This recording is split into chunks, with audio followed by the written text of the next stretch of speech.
Oi, gente, hoje eu estou aqui para falar com vocês sobre os episódios 6 e 7 de Pretty Little Liars Original Sin. Na minha opinião, os dois episódios dessa semana, eles não foram assim tão impactantes e animadores quanto os que a gente teve, nas semanas anteriores. Mas eu não acho que os episódios 6 e 7 tenham sido ruins, de forma alguma. Eu acho que eles fizeram um trabalho muito importante, de desenvolvimento de personagem, Então é importante que a gente pegasse essa semana para acalmar um pouco, desenvolver mais os personagens e ver mais sobre as questões pessoais delas, antes de a gente chegar na reta final da temporada, que já vai ser semana que vem que a gente vai ter os 3 últimos episódios, episódio 8, 9 e 10, Então eu acho que foi um momento necessário, Então não foi com tantas coisas escandalosas acontecendo, mas foram coisas importantes, especialmente para o crescimento de cada uma das personagens. Para começar, eu acho justo, a gente falar da Farron, que foi uma personagem que no vídeo anterior eu comentei, que eu tava sentindo falta de maior desenvolvimento dela, e das questões pessoais dela. Foi muito legal nos episódios anteriores a gente ver toda a questão dela, com a Kelly ou Carrie, que ela tava com aquela dúvida de quem era e tudo mais, ela tava envolvida no mistério e isso é interessante, mas eu sentia falta, de ver mais sobre o sonho dela, sobre a questão dela com o balé, sobre a relação dela com os pais e finalmente nesses episódios a gente teve mais sobre isso, gente? E inclusive foi uma história, assim, muito pesada e muito intensa, em relação à cirurgia que ela fez da escoliose dela, que foi algo que a mãe dela obrigou ela a fazer quando ela era criança e que ela descobriu que aquilo não era necessário, que inclusive diversos médicos disseram que ela não deveria ter feito aquela cirurgia, Então é uma coisa muito pesada. E a gente vê que a mãe dela, gente, é muito controladora e também muito abusiva e parece estar muito mais preocupada, com as aparências e com tentar fazer tudo ser perfeito do que realmente com a felicidade da filha dela, Inclusive ela tenta agora fazer a filha fazer uma outra cirurgia, que é pra ela não ter mais a cicatriz. E assim, gente, eu achei belíssimo o momento, que ela decide honrar a cicatriz dela, que é a professora lá do balé. Ela até fala que quando ela consegue voltar a ter o papel, da Cisne Negro, ela fala assim que ia mudar a roupa pra esconder a cicatriz dela, Ela fala que não precisava, Ela deixou a professora não mudar a roupa, que ela vai mostrar a cicatriz dela mesmo, E quando tá lá no mural da escola, que tá mostrando o elenco, ela bota uma foto das costas dela, Ela expõe ali o que foi que a mãe dela fez com ela. Eu achei, gente, que esse foi um momento muito maravilhoso.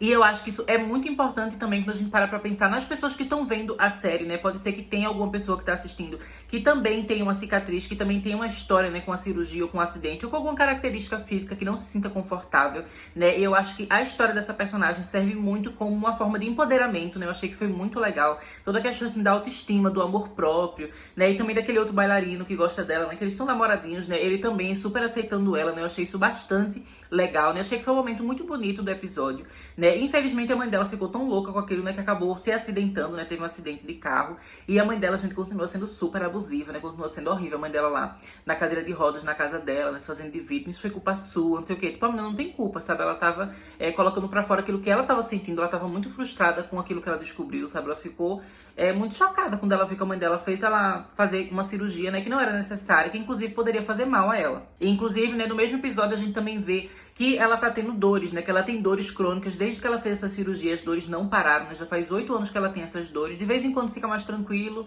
outros momentos tem aquele pico de dor. E aí o boyzinho dela, bailarino, acaba falando pra professora, que foi um momento que eu achei meio polêmico, porque era o corpo dela, Então quem tinha que decidir o momento certo de falar com alguém era ela. Então por esse lado o que ele fez não foi tão certo assim. Mas eu também achei interessante que ela acabou aceitando o que ele fez, ela não ficou com raiva dele. E inclusive eu acho que ela gostou ainda mais dele depois que ele fez aquilo, Porque acabou trazendo uma outra perspectiva que eu não tinha pensado. E eu pensei, nossa, realmente o que ele fez foi legal quando você para pra ver nesse ângulo, nesse aspecto. Que é a questão de que ele foi a pessoa que realmente se preocupou com a dor dela, Porque ela disse que já tinha falado várias vezes pra mãe que sofria dor e a mãe, tipo, tava nem aí, não buscava resolver. E ele, quando viu ela com dor, ele foi falar com a professora, não pra expor ela nem nada, mas realmente pra proteger ela, pra ajudar ela, porque ele não queria que ela continuasse sentindo aquela dor, Então achei que foi muito legal esse momento dela, de fragilidade, porque a gente sabe que a Farron é uma personagem que ela é muito forte, que ela diz mesmo que ela quer, que ela não tem aquele jeito de boazinha, sabe, de princesinha. E eu acho muito legal que nesse momento ela tenha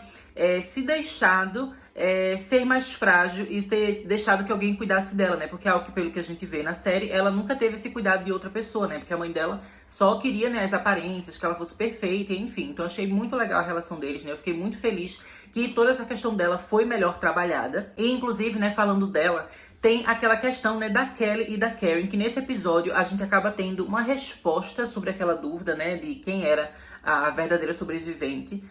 Mas eu confesso pra vocês que eu ainda tenho minhas dúvidas, ainda vou ficar, gente, até o final dessa série com aquela pulga atrás da orelha, sabe? Pensando se realmente é a Kelly ou não.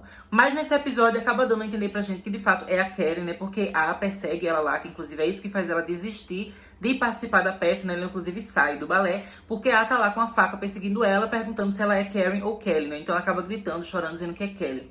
Eu acho que o jeito que a cena é construída dá a entender que de fato, né, ela acabou dizendo a verdade, porque ela tava muito amedrontada. Mas se tratando de Pretty Little Liars, eu acho que é sempre importante a gente manter a dúvida, sabe? Eu acho que é sempre importante a gente se questionar, porque a gente nunca sabe, gente. Do jeito que Pretty Little Liars é, daqui a pouco vai dizer que é trigêmeas, essa personagem não é nem Kelly nem Karen, sabe? Eu acho que esse tipo de coisa é algo pro qual a gente tem que estar preparado, considerando a história de Pretty Little Liars, tanto na série antiga, né, quanto também nos livros. Esse tipo de reviravolta pode acontecer, né? Então, nesse momento, fica estabelecido que, de fato, é a Kelly. Mas fiquem de olho, né? Porque pode ser que a gente tenha uma outra reviravolta vindo por aí. E falando nessa questão, né, de dúvida e pulga atrás da orelha, vamos discutir a questão da Mouse.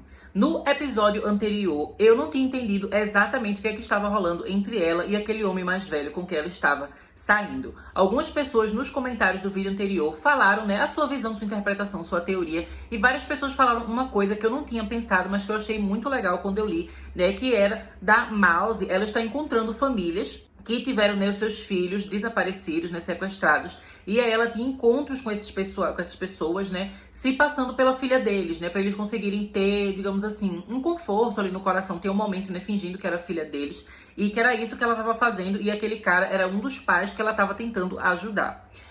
Eu achei essa interpretação do que estava acontecendo muito legal quando eu vi nos comentários. E eu falei, né, que fazia sentido e que seria legal se a série mostrasse que realmente era isso. Mas também teve gente falando, não é óbvio que é isso e tudo mais. E aí nisso eu queria abrir aqui uma discussão, que é, no caso de Pretty Little Liars, gente, eu acho que não é legal nunca a gente dizer que uma coisa é óbvia ou a gente tentar diminuir a interpretação de outras pessoas. Eu acho que a gente tem que ter a liberdade de cada um teorizar e cada um ter a sua própria ideia. Por quê? Porque é uma série de mistério. E a não ser que algo seja dito explicitamente, sempre vai ter portas abertas para diferentes interpretações, diferentes teorias e dúvidas, sabe? A gente nunca vai acreditar numa coisa que é dita na série, a não ser que seja explicitamente falada, né, com todas as letras e que fique óbvio que de fato é aquilo. E na minha opinião, essa questão do que a Mouse estava fazendo não ficou óbvia no episódio anterior. Em nenhum momento ela fala em voz alta o que ela tá fazendo, nenhum personagem fala em voz alta o que ela tá fazendo. Eles deixam várias pistas, algumas pessoas conseguiram captar, outras não. Mas quando chega nesse episódio aqui, eles fazem questão de falar em voz alta o que é que estava acontecendo.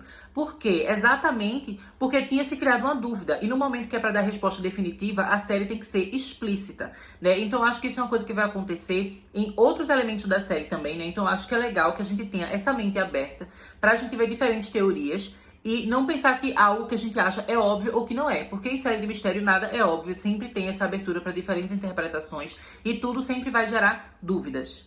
Mas enfim, né, agora que a série já estabeleceu que de fato foi isso que aconteceu, a gente pode afirmar, né, que era realmente isso que ela estava fazendo. E eu achei bem interessante essa trama, né, de que agora aquele cara, né, aquele pai que perdeu a filha, começou a ficar super obcecado, né, por ela e inclusive conhece a família dela, né, e faz parte de um grupo que uma das mães dela também faz parte, né, que é para famílias que teve a filha sequestrada, né, e ela fica meio em dúvida, né. Nesse episódio a gente finalmente descobre o que foi que aconteceu com a Mouse, né. Ela fala que quando ela era criança teve um cara lá estranho, né, que tentou sequestrar ela, que tentou levar ela embora, mas as mães viram, né, e o cara fugiu e ninguém sabe quem é. Mas aí o rapaz, né, que ela tava tentando ajudar e que começou a ficar obcecado por ela, ele diz, né, que a mãe não contou tudo o que estava acontecendo, né, e ela começa a querer entender o que realmente aconteceu, até que ela manda uma mensagem pra mãe, né, que inclusive quando eu vi, eu pensei que era uma mensagem de A. Acredito que vários de vocês tenham pensado isso também, né, porque a série fez desse jeito, né, pra gente ficar na dúvida, e no fim, que mostra que realmente quem escreveu a mensagem foi a Mouse, né, ela explica, ela diz explicitamente, né, pra não ter dúvida, porque como eu falei, se uma coisa não é dita explicitamente na série, abre portas para diferentes interpretações e para dúvidas. Mas enfim, né, depois disso a mãe acaba conversando com ela e contando a verdade, né, que o rapaz que tentou sequestrar ela, na verdade era o pai dela e que, né, a mãe dela tinha tentado fazer aquela coisa, né, de barriga de aluguel, ela estava tendo a filha para entregar para uma família, Mas aí, quando a filha nasceu, ela acabou desistindo, né? Então, a Mouse, dessa forma, ela meio que tem uma outra família que tava esperando cuidar dela, sabe? Que acompanhou a gestação, que pensavam que era o pai dela, a mãe dela, né? E estavam criando essa afeição, mas aí, quando foi a hora, né? A mãe biológica acabou desistindo de entregar ela pra família, né? E provavelmente se fugiu com a filha e teve a sua nova vida, né? Com a sua esposa, e enfim, com isso que a gente tá vendo a Mouse tendo nessa família até os dias de hoje. Mas a outra família, né? Ainda ficou querendo encontrar ela, né, e voltar a ter sua filha. Então foi isso que aconteceu no passado, que deixou a mãe traumatizada, né, e a Mouse fica bem chocada quando ela descobre.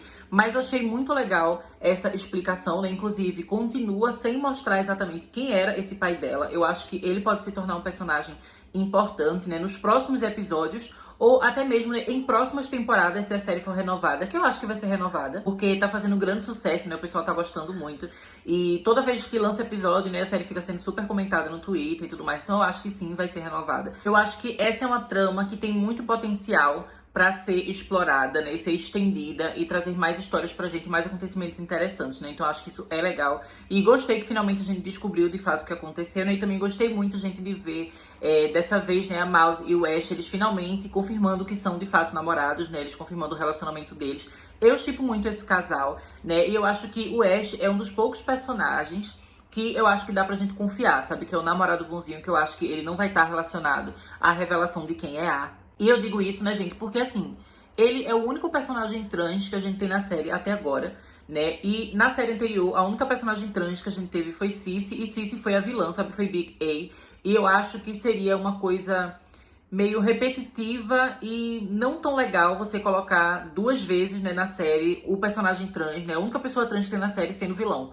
Eu acho que isso não seria uma coisa legal de ser repetida, né? Então, pra mim, o Ash é o único personagem, assim, que eu particularmente confio nele, sabe? Eu não duvido dele, porque eu acho que se o Roberto fizesse ele ser A ou ele ser vilão, eu acho que seria uma representatividade bem bosta, sabe? Assim, você chamar um homem trans pra participar da série, fazer o personagem dele e fazer ele ser um vilão, assim como na série anterior também a única personagem trans foi vilã, sabe? Não gosto disso, não acho legal. Então, por causa disso, né, eu prefiro shippar esse casal e prefiro ter 100% de fé no Ash, né? Eu acho que ele não vai ser A de jeito nenhum. E agora, né, gente, vamos falar sobre a Noah. Eu achei bem legal que nesse episódio a gente finalmente tem mais explicações, né, sobre o que foi que aconteceu na casa dela, né, com a mãe dela, depois que ela fez aquela ligação pro hospital contando que a mãe tava roubando os remédios. No caso, a mãe foi apenas demitida, ela não foi denunciada assim pra polícia nem nada. Mas a Noah agora tá bem preocupada com a mãe, né? Ela não quer sair de casa, não quer fazer aquelas atividades extracurriculares da escola, que a gente vê que ela gostava muito daquele, né, queria fazer parte, mas ela tava desistindo, né, pra ficar em casa pra cuidar da mãe, pra ver se a mãe não ia continuar consumindo drogas, né, e nesse momento o namorado dela, né, o Sean, acaba se metendo nisso, né, então tem uma hora que ele vai lá visitar a mãe dela, quando ela não tá, né, ele fala pra mãe dela todas as verdades, né, que ela tá atrapalhando a vida da filha, enfim. E aí depois ele vai embora e a mãe depois fala isso pra ela, né, fala que o Sean foi lá e ela diz que conseguiu um emprego, né, numa pizzaria.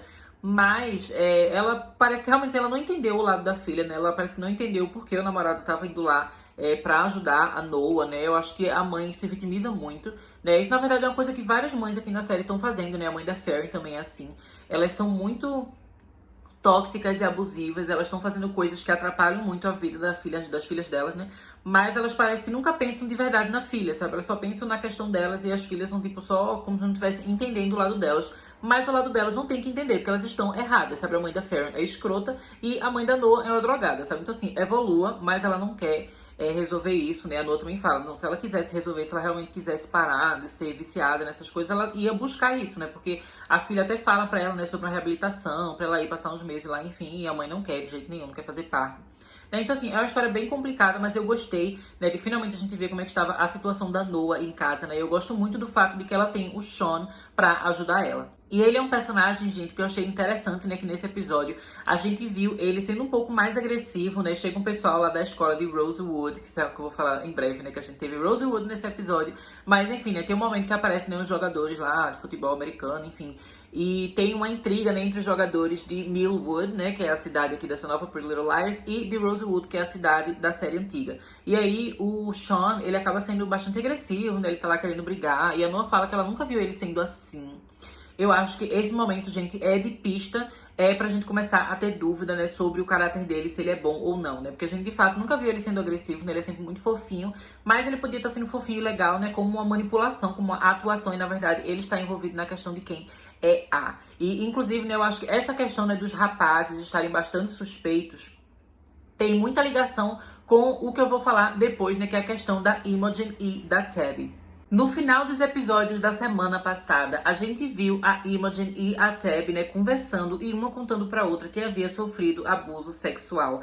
E nisso, né, nesse episódio aqui, a gente acaba também descobrindo que a Angela também sofreu abuso, né? Isso era algo que algumas pessoas já estavam teorizando, né, especialmente pela forma como ela aparece, né, lá no início do primeiro episódio, né, no flashback, que ela tá lá chorando na festa pedindo ajuda. Eu achei aquilo meio estranho também. Teve pessoas aqui nos comentários que chegaram a falar que achavam que ela tinha sido abusada e de fato nesse episódio a gente descobre que ela foi.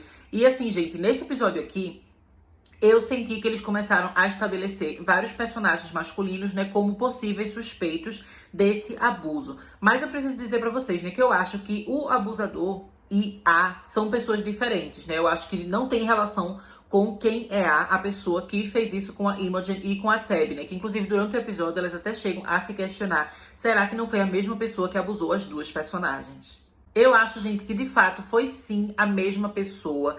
E eu acho, né, que essa pessoa não está ligada a quem é a, porque eu acho que a é contra esse tipo de coisa. E o assassinato do Trevor nos episódios anteriores, né, é uma prova disso, né? A gente viu que o Trevor tava sendo ridículo lá com as meninas, né, que ele tava assediando as meninas e tudo mais, e aí a aparece e mata ele. E a gente sabe, né, que a parece estar querendo uma vingança pela morte da Angela, né, e por tudo que aconteceu com a Angela. E como nesse episódio é estabelecido que ela também sofreu abuso, acaba dando pra gente entender, né, que a não ia, de forma alguma, né, passar pano pra um abusador, ou mesmo ser um abusador, né. Então eu acho que essa pessoa que é o pai do bebê da Imogen, né, vai ser um personagem muito importante, mas não vai ter necessariamente, assim, uma ligação com quem é a. Eu acho que vão ser mistérios diferentes, né? Eu acho legal que a série tenha mistérios diferentes, porque tanto nos livros, quanto também na série antiga de Pretty Little Liars, a gente tinha vários mistérios diferentes, né? Então a série não sobrevivia apenas com a questão de quem é a.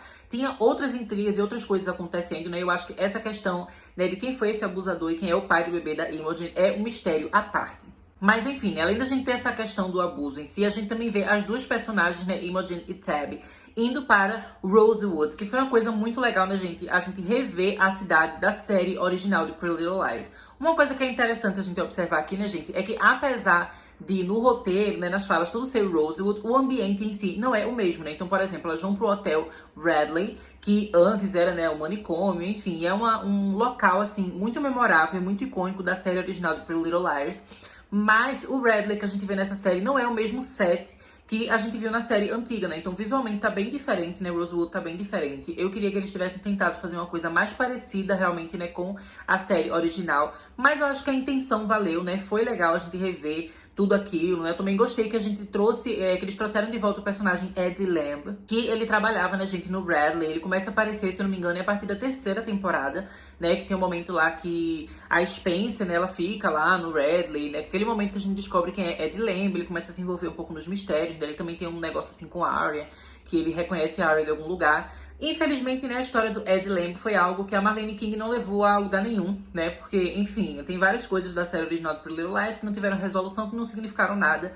Mas eu achei legal, né, que o Roberto trouxe esse personagem de volta aqui nessa série, né, nova de Pretty Little Liars Original Sin, e criou essa conexão, né, de que a mãe da Angela, ela foi para o Bradley e depois ela foi, né, pro Sisters of Quiet Mercy, que é uma instituição que a gente tem na série Riverdale. E sobre isso, gente, foi polêmica na internet, né? Eu vi várias pessoas fazendo escândalo na internet, né? Esculhambando o Roberto Aguirre Sacasa, né? Que é o produtor dessa série, que também é produtor, né? Criador de Riverdale e o mundo de Sabrina. E as pessoas odiaram que ele criou essa conexão. Mas assim, gente, eu achei que foi legal, foi um easter egg legal, sabe? Ele simplesmente tá fazendo referências a outras séries nas quais ele trabalha, né? E ele fez essa coisa assim de ser um universo compartilhado, mas não necessariamente a gente precisa que tenha crossover o tempo todo, sabe? Eu não acho que vai aparecer o Art, a Belly, a Verônica aqui na série de Pretty Little Liars, sabe? Ele só quis fazer uma homenagem a uma outra série que ele trabalha. E eu achei, assim, na minha opinião, que as pessoas estão exagerando muito com isso, sabe? Inclusive, vários fãs de Pretty Little Liars, né? Fãs da série clássica, esculhambando Riverdale. E isso é uma coisa que eu digo pra vocês, gente, assim, com toda sinceridade, que eu tenho um nojo, né? Inclusive, se você é daqueles haters de Riverdale que tá aí na internet, né? Esculhambando, o Roberto, enfim, tipo, esse vídeo aqui que eu tô fazendo é pra você, sabe? Você não é a audiência que eu quero aqui no meu canal. Porque eu acho, gente, isso ridículo. É claro, assim, Riverdale não é uma série perfeita, que tem um roteiro absoluto, meu Deus, melhor coisa, merece M. Não é isso, sabe? É uma série adolescente, guilty pleasure, sabe? Que tem suas qualidades, tem seus defeitos. E Pretty Little Liars, a série clássica, era a mesma coisa. Inclusive, né, os roteiros, gente, das últimas temporadas de Pretty Little Liars eram horríveis. A Marlene não é uma boa showrunner. Ela não sabia direito a resolução de vários mistérios, sabe? Tem várias coisas mal escritas, mal elaboradas, mal desenvolvidas na série clássica de Pretty Little Liars. E eu entendo que vocês amam Pretty Little Liars, porque eu amo também, sabe? Eu acompanhei essa série todos os anos, sabe? Eu assistia sempre, toda semana, todo episódio. Eu li todos os livros. Eu tenho um carinho muito especial por Pretty Little Liars. Mas a gente ter um carinho por algo não significa que a gente não deva ter senso crítico, sabe? E Pretty Little Liars não era uma série perfeita de jeito nenhum. E o Roberto, ele não é um showrunner pior que a Marlene King. Gente, claro que não, a Marlene King era muito ruim. Ela tinha vários problemas de roteiro, gente. Tem várias coisas na série clássica de Pretty Little Liars que não faz sentido, que são extremamente mal feitas. E não é uma questão, assim, de achismo ou de opinião. É uma questão técnica mesmo, sabe? Qualquer pessoa, se você estudar um mínimo de roteiro, sabe? Se você pesquisar e tentar entender, você vai ver que a série tem problemas que são óbvios, sabe? São técnicos. Não é uma questão de achei legal ou não achei legal. A série era mal feita, assim, principalmente nas últimas temporadas. Eu acho que no início a Marlene King, ela tinha ideias muito legais, sabe? O roteiro era muito legal na primeira temporada, segunda, né? Mas vai chegando ali na reta final. A sexta e a sétima temporada são péssimas. E tem muita gente que fica esculhambando, né? Riverdale, que Riverdale se perdeu. Enfim, Pretty Little Liars também tava perdida, gente. E assim, eu acho que o fato da série ter todos esses defeitos que eu tô falando aqui não significa que era um lixo completo que não vale a pena. Eu assisti Pretty Little Liars até o fim, e inclusive, de vez em quando eu tenho até vontade de rever Pretty Little Liars, sabe? De rever a série inteira do início ao fim. De vez em quando eu revejo alguns episódios. E é impressionante, quando você pega um episódio da primeira, segunda, terceira temporada de Pretty Little Liars pra assistir, e quando você pega um episódio da sexta e da sétima, você vê, gente, a sexta e a sétima é ruim, é mal escrita, é mal produzida, não é boa. Eu entendo você gostar dos personagens e ter afeição por eles, porque eu também tinha, mas vamos ter senso crítico e entender que qualidade não tinha. Então não faz nenhum sentido vocês estarem atacando o Roberto, sabe? Eu acho que ninguém tem a obrigação de gostar de Riverdale. Como eu já falei, também é uma série que tem vários problemas, eu tenho várias ressalvas, mas eu acho, assim, podre o desrespeito que os fãs de Pretty Little Liars estão tendo em relação ao Roberto. Pretty Little Liars não era uma série perfeita, assim como Riverdale não era. E isso também não significa que as coisas que tem em Riverdale vão começar a aparecer aqui. Tem gente falando, daqui a pouco o Roberto vai botar bruxa em Pretty Little Liars. Gente, cala a boca, não tem nada a ver. Fora que na série clássica de Pretty Little Liars já tinha alguns elementos sobrenaturais que eu também não gostava, né? Como, por exemplo, aquela senhora Grundy, que foi ela quem salvou a Alison, né? Que tirou a Alison do buraco que ela estava enterrada, porque ela era médium e ela sentiu que a Alison estava em perigo. A gente também teve um spin-off, né? Que envolvia coisas sobrenaturais, que era Ravenswood, que o Caleb estava lá. E, inclusive, quando o Caleb volta pra Pretty Little Liars, né? Que eu acho que foi na quinta temporada que ele acabou voltando, porque Ravenswood foi cancelada. A gente tem, no episódio que ele retorna, algumas coisas sobrenaturais também, que a Marlene colocou, né? Pra conseguir concluir a história de Ravenswood, né? Apesar do cancelamento. Então, assim, na série de Pretty Little Liars também tinha umas coisas sobrenaturais de vez em quando. É claro que não era igual a Riverdale, mas assim, também tinha. Então não adianta ficar reclamando de Riverdale. Além do mais, né, no caso de Riverdale, faz sentido que os personagens tenham ganhado poderes, tenha a bruxa, enfim, tem gente falando, esculhambando isso, falando que não tem nada a ver. E, gente, tem. Na Art Comics, né, que são os quadrinhos que servem de base para o universo de Riverdale, existe bruxa, existe magia, existe zumbi, existem várias coisas diferentes, né? A Art Comics, né, os quadrinhos, eles são como se fosse a Turma da Mônica aqui no Brasil. E tem histórias da Turma da Mônica que são bem pé no chão, que são bem realistas. E tem histórias que é uma loucura, gente. A super saga do fim do mundo, que tem nos quadrinhos da Turma da Mônica Jovem, é uma loucura, sabe? É muita coisa bizarra, mas que é muito divertida, é muito legal de ler. E vários fãs que lêem esses quadrinhos têm vontade de algum dia ver isso sendo trabalhado em live action, né? Então eu penso, se por exemplo, tem agora esse live action da Turma da Mônica, né? Que teve 2 filmes e uma série. Se de repente eles começassem a colocar coisa de magia, de bruxa, enfim, o pessoal ia dizer, ai meu Deus, que invenção, nada a ver. Mas tem a ver sim, porque nos gibis da Turma da Mônica isso acontece. A mesma coisa é com Art Comics, sabe? A história do Art, a história da Sabrina, tem crossover, tem ligação. Então o que ele fez tem sentido. Você pode não gostar, mas dizer que ele inventou do nada, assim, cala a boca que você não sabe nem o que você tá falando. Mas enfim, né, gente, eu precisava dizer isso aqui, porque eu acho péssimo o comportamento do fandom de Pretty Little Liars, sabe? O desrespeito com os profissionais que fazem Riverdale, né? Assim, evoluam, como eu digo, né? Vocês não têm a obrigação de gostar de Riverdale, não têm a obrigação de assistir, mas pelo menos respeitem o trabalho que eles estão fazendo, né? Se você quer realmente criticar problemas técnicos da série, uma coisa que tá mal feita, que tá mal produzida, que tá mal roteirizada, então também você não pode passar pano pro que Pretty Little Liars fez, porque Pretty Little Liars também tem vários erros técnicos, várias coisas mal feitas, mal produzidas, mal escritas, enfim, né? Mas era só isso que eu queria dizer. Eu particularmente gostei de ter tido essa referência a Rosewood, ter tido referência a Riverdale. Eu acho que é legal que o Roberto faça essa conexão entre as séries dele, mas repito, né, eu não acho que esse crossover vai ser mais do que apenas referência, eu acho que vai ser só easter egg. Mas então, né, agora que eu já coloquei minha raiva pra fora, vamos voltar a falar desses episódios aqui. A gente tem um momento, né, que a Tab, ela vai lá numa livraria, que inclusive é a livraria do Ezra, né, tem o nome dele lá em cima. E teve uma cena, gente, que eu achei muito tocante, né, que foi muito horrível e pesada, mas que foi muito bem feita, né, que tem um menino lá, um estudante da escola de Rosewood, que ele começa a falar com ela. E ela começa a imaginar eles saindo juntos, né, eles conversando, eles virando amigos, até que ele leva ela pro carro e ele tenta abusar dela lá. E a gente vê que tudo aquilo foi só na cabeça dela, né, ele tava só chamando ela pra tomar um café ou alguma coisa assim. E ela acaba dizendo, não, prefiro ficar sozinha aqui lendo meu livro. E eu achei que essa foi uma cena muito bem feita, porque eu acho que ela deve representar muito bem como pessoas que sofreram abuso se sentem, né? Como elas acabam tendo medo de se relacionar com novas pessoas, né? Com medo de que o abuso venha a acontecer novamente, né? Eu achei que foi uma cena que é muito sensível, que é muito respeitosa, né? Eu tô achando que essa série tá tratando muito bem essa questão, né, do abuso sexual. E está humanizando bastante as suas personagens, né? Então não fica aquela coisa assim de...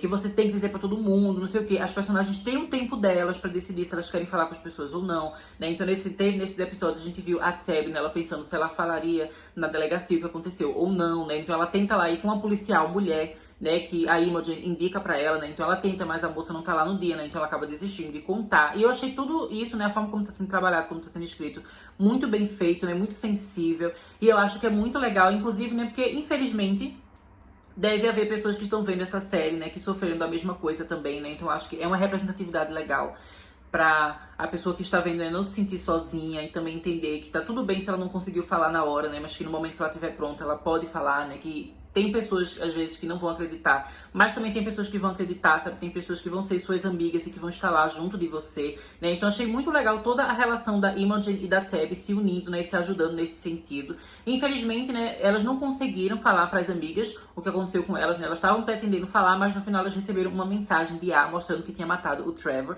né? Então foi um final bem legal. Mas eu espero que nos próximos episódios a gente veja também elas conseguindo, né? Falar sobre isso com as outras amigas e todas as liars, né? Se unindo para se apoiar, né, e se ajudar nesse sentido, porque eu acho que nesse tipo de assunto, né, a sororidade é muito importante, né, então é legal que elas estejam juntas, e eu acho que quando finalmente todas elas se juntarem, né, elas descobrirem o que aconteceu, vai ser muito legal a gente ver a união delas, né, eu tô achando que essa série tá construindo muito bem a amizade entre as liars, sabe, tá sendo uma coisa que tá vindo aos poucos, porque as liars não se conheciam antes da série, né? Elas estão se conhecendo agora, mas eu acho que cada episódio novo que lança, a gente acaba acreditando ainda mais nesse vínculo delas. E antes de terminar esse vídeo, né, gente, eu só queria falar pra vocês uma última coisa, né, que é em relação ao Chip, que nesse episódio, né, eu acho que foi no episódio 7, ele começou a criar uma relação, assim, com a Imogen, que surgiu do nada e que eu achei muito suspeita. Eles não tinham nenhuma relação nos episódios anteriores, sabe? Eles nem pareciam se conhecer direito. E do nada, nesse episódio aqui, tá tendo aquela aula lá que eles vão ter aquele negócio de pegar um boneco, né, pra fazer que é bebê, enfim, aquelas coisas que tem em escola americana, né? E aí, nisso, ele pede pra Imogen fazer dupla com ele.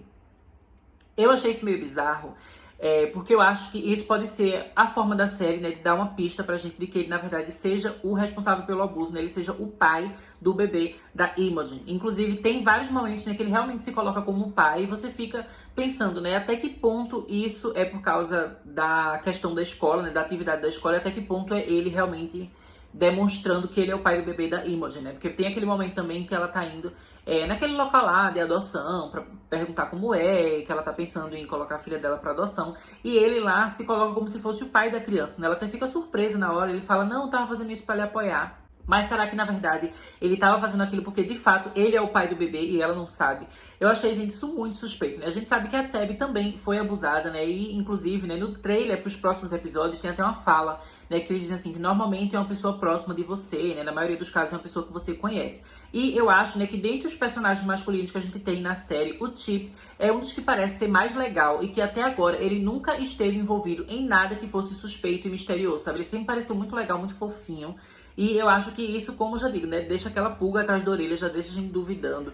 Eu acho que ele pode ter sido a pessoa, né, que fez aquilo com as duas, porque ele também fala nesse episódio, né, que ele passou 3 anos sendo super apaixonado pela Tab e ela não deu muita atenção pra ele, né, ela não vê ele dessa forma, né, então ele pode ter se aproveitado dela quando ela tava lá naquela festa da fogueira, porque a gente sabe que ela chamou ele pra ir, né, que tava lá, os jovens foram no cinema, né, eles comentaram que ia ter isso, ela quis ir e ele provavelmente foi com ela, né, então acho que faz sentido ele ter feito isso. A gente também sabe que ele estava lá naquela festa, né, do dia que a Imogen engravidou, que ela foi abusada, né, que ela brigou com a Karen e ela foi embora, enfim. O Chip também tava lá nesse dia, ele pode ter ido embora, né, e seguido ela. Eu acho que ele é um personagem, né, que tá começando a se tornar cada vez mais misterioso. E por causa disso, né, eu acho que ele é o culpado, né, desse abuso. E sobre quem é A, gente, eu não faço ideia, né? A identidade de A, o assassino mascarado, a gente vai descobrir no episódio 10. Né? Isso é o que eu acho que o Roberto já falou na internet, né? Que no episódio 10 a gente descobre quem é o assassino mascarado. Mas eu acho que, assim como na série clássica, né? Esse A, ele não está trabalhando sozinho. Eu acho que tem um grupo de pessoas, né? E, inclusive, eu acho que a pessoa que manda mensagens tá trabalhando com o cara mascarado, mas não é exatamente o cara mascarado, sabe? Eu não imagino ele, sabe, com o celularzinho dele mandando mensagem pras meninas, sabe? Eu não acho que é ele, eu acho que tem alguém trabalhando com ele. Então, no final dessa temporada, na semana que vem, a gente vai descobrir quem ele é, mas ainda vai ficar aquela dúvida, né, de quem são os seus ajudantes, né? Então, eu tô com muita vontade, né, de que essa série tenha a sua renovação confirmada. Eu acho que é uma série que tem muito potencial, eu tô gostando muito.